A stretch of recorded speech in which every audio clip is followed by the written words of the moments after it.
Ivan Pavlenko, From Family to Family, Chapter 1, Part 4.3, Collectivization, read by Natalia Buzova. At the height of the famine, the all-Ukrainian monitor Grigory Ivanovich Petrovsky came to the district. The difficult problem of how to carry out spring sowing was discussed. Petrovsky allowed to give out pulp from the sugar factory to the starving. That was the Bolshevik concern for the Ukrainian peasant. It was provided secretly so that the abroad would not find out about that Stalinist care. People boiled the beet pulp, dried it, and threw it into flour and mashed potatoes.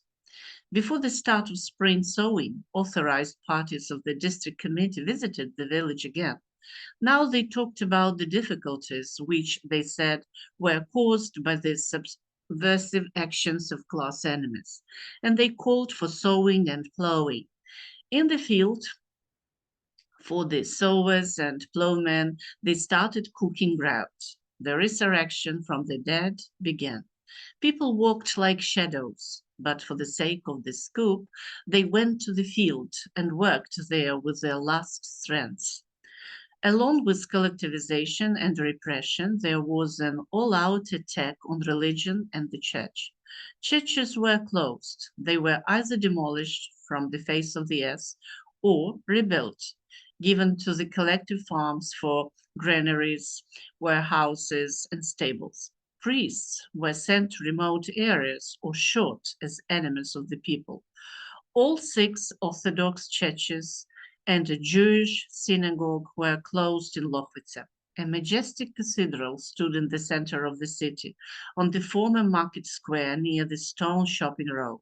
By the way, the famous Nestor Hrodovenko was the choir conductor, and after the revolution, he had founded the traveling choral band Dumka, which began its travels around Ukraine from Lochwitze. In Kiev, it was replenished with new singers and became all Ukrainian. It was managed by Horodenko until the mid-1930s, and then he was repressed as a Ukrainian bourgeois nationalist. During the war, he managed to get free, and he went to the USA, where he led Ukrainian choirs. So this cathedral was demolished, and a park was laid out instead, and the bazaar was moved outside the city. A monument to Lenin was erected at the entrance to the park and a monument to Stalin across the street. On the central avenue, at different times, photos of the vanguards of Stalin's five-year plans and the vanguards of Brezhnev's stagnation were hung in the park at different times. Only in one place did the hump remain. If you dig a little with a shovel, you can find the foundation of the former cathedral. The top was destroyed, and the foundation was so strong that nothing could level it with the ground. So there remained a hump overgrown with grass, like a healed wound. The church of the Intercession, which stood at the corner of the streets leading to Yashniki and Yakhniki, was also completely destroyed. It was built in 1763 at the expense of the last chieftain of the Zaporizhia siege, Petro Kalnyshevsky, who, thanks to the grace of Catherine II, lived to be 113 years old in Solovki. He also gave the church an expensive iconostasis worth 10,000 rubles. Yavornitsky History of the Zaporizhia Cossacks. The Assumption Church, which stood on the site of the current House of Culture, was also demolished. The Mykola Church, which was behind the former People's House, was rebuilt, removing the top into a nursery and then into a children's outpatient clinic. The church, which stood near Zapadintsy, was given to the Red Wave Collective Farm for a grain store. Only the church in the center of the city, opposite the current district executive committee, was preserved almost completely. Only the top was removed from it up to half. Before the war, it housed a zoological museum, and the belfry was used as a city fire station. When the Germans came in 1941, the church was returned to the believers, and it was active until 1957. Local nomenclature officers, led by the secretary of the district party committee, opened a city sports hall there. It was done in a seething way at night. A team of activists arrived, cut out the lock with an autogen, took all the church property to lorries, and then to an old country house. And no matter how much the believers protested, how much they wrote to both Kiev and Moscow, nothing helped. Only in 1989, when the communist system collapsed, the church was returned to believers. The Jewish synagogue housed an incubation station for half a century. There were chickens, ducklings, and goslings. I don't know what is there now.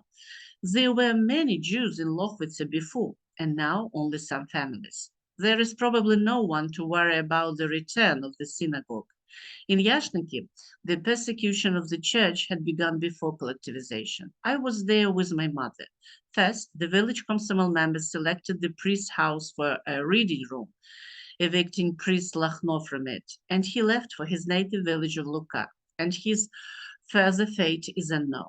For some time, the church was locked, and in September 1931, the commissioner from the district and two policemen arrived. They gathered the activists with crowbars and ropes and led them to the church, where they removed the lock and began to take out the icons.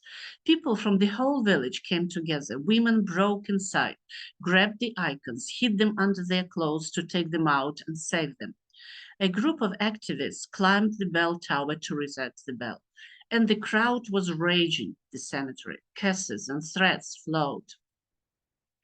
I was studying in the first grade then. Our teacher was Yerema Yuchimovich Teslenko, the brother of the famous Ukrainian writer Arkhip Teslenko. We studied in a former priest's house, and we could see and even hear all that through the windows. Our teacher kept walking around the classroom, pale and excited, often going to the window and watching the wild action in silence. We did not know that he himself had previously been a priest of the Ukrainian Orthodox Church, and when it was forbidden, he came to our village as a teacher. Then the first bell fell on the ground, and we all rushed to the windows. Then it was impossible to continue the lesson, and the teacher said, "Children, go home." In an instant, we flew out of the classroom and rushed to the church. And there, some people cried, others shouted at the top of their voices, "Antichrist." Among the women rushing out of the church, I noticed my grandmother Katerina and ran up to her. She thrust a colored board into my hands and said, "Run home."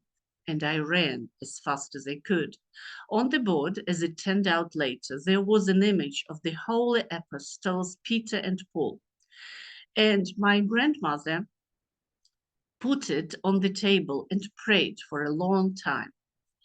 Then she kissed me and said that God would not forget my good deed.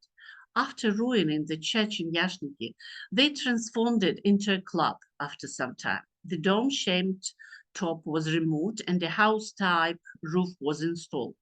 They made a scene in the altar. On the opening of the new Light of Culture, the district authorities came and brought with them a gift to the collective farm, a great breeding stallion. For what and why, I don't remember anymore. Either for timely sowing or perhaps to replenish the horse population, which had almost half died out during the winter. To the sounds of the brass band, the stallion was led directly into the club to the leaders' table. After such consecration, the newly established club was supposed to become the center of socialist culture in the village. But none of those intentions came to fruition. Young people did not go there, preferring the traditional dawns which were in the houses on every corner.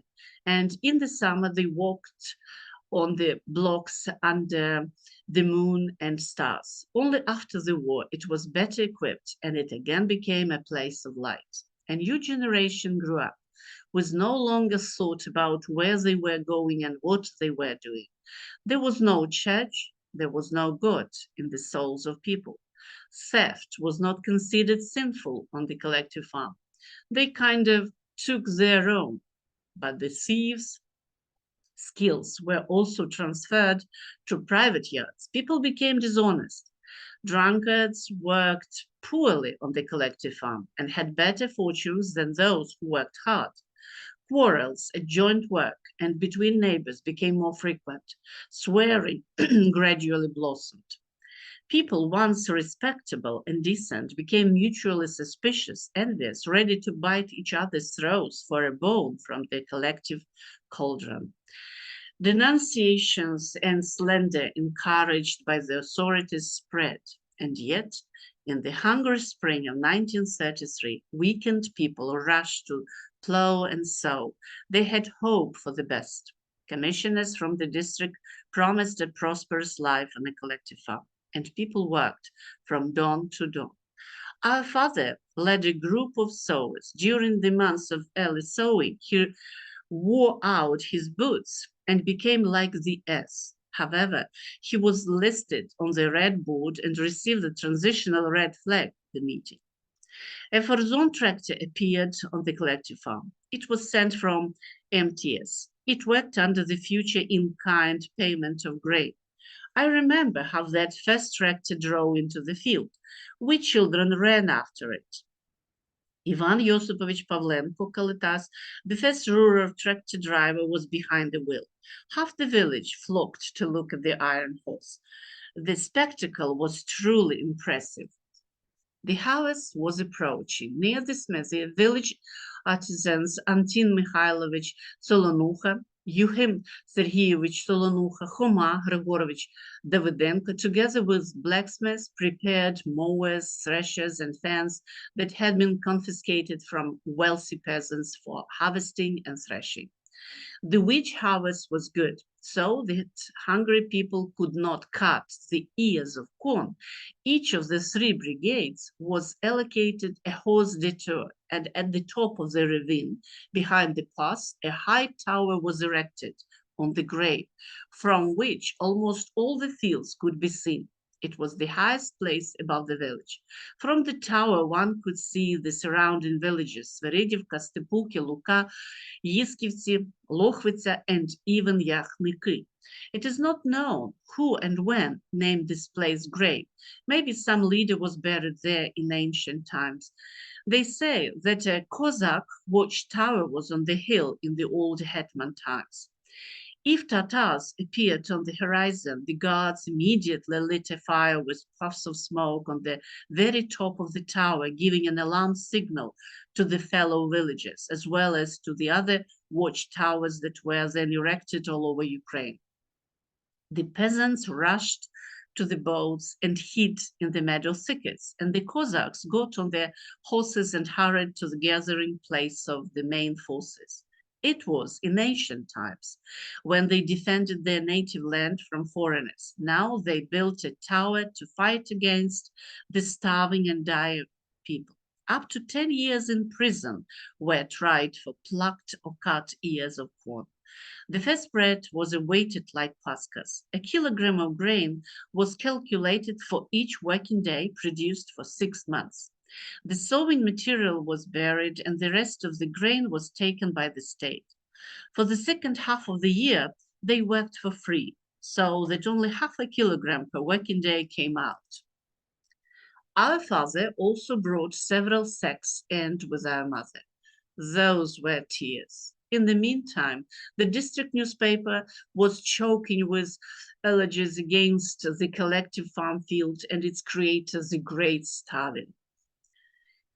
It printed interviews and photographs of happy collective farm workers who received bread for the days they had worked. But from that photo advertisement, it was easy to guess what kind of happiness it was, seeing the lucky ones themselves, thin, ragged, and barefoot. Frightened by hunger, people were afraid to immediately spend the received grain. If earlier my mother baked pies every Saturday and we ate them to our heart's content, now a slice of bread was enough, and then only for borscht or soup. Potatoes were also spared, as they didn't grow well in our area at the bottom of the hills. We relied more on cucumbers, tomatoes, pumpkins, as well as fruits. Pigs also became difficult to keep.